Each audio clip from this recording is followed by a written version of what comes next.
Have you ever caught yourself saying something unkind about yourself? Maybe it's subtle, like, I'm just not a people person, or I'm not very good at that. We say things to ourselves that we would not say to someone else. And yet we let those words shape how we see ourselves. I was at the doctor's office recently and I was chatting with the medical assistant. She was in her 20s. She was kind, she was capable, and clearly good at her job.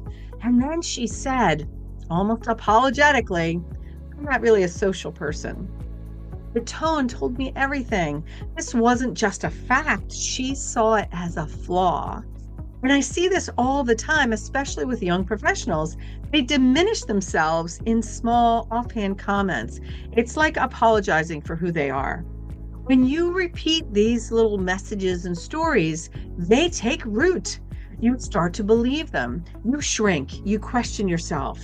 You miss opportunities, not because you aren't capable, but because the story you're telling yourself is holding you back. Every time you repeat it, you reinforce it, building a self-image that keeps you from growing into your potential. And here's the bigger issue.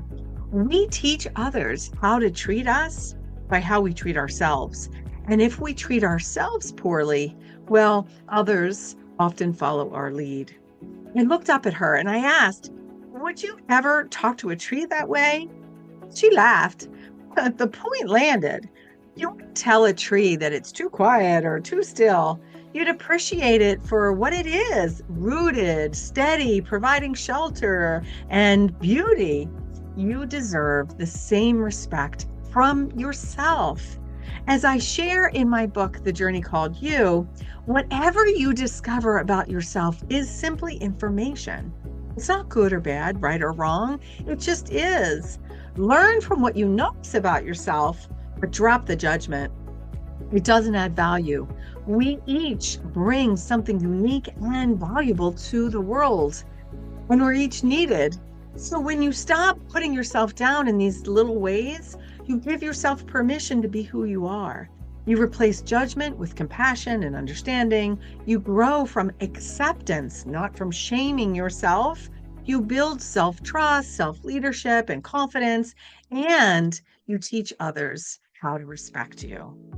In what ways have you been putting yourself down?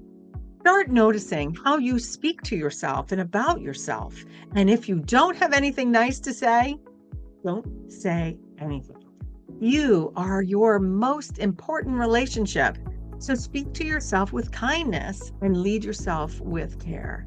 If you want more tools to grow your confidence and lead with purpose, check out my books and leadership course at drjuliedonley.com. And if this message resonated with you, like the video, subscribe to my channel, and share it with someone who needs this reminder. I'm Dr. Julie Donley. Till next time, happy leading.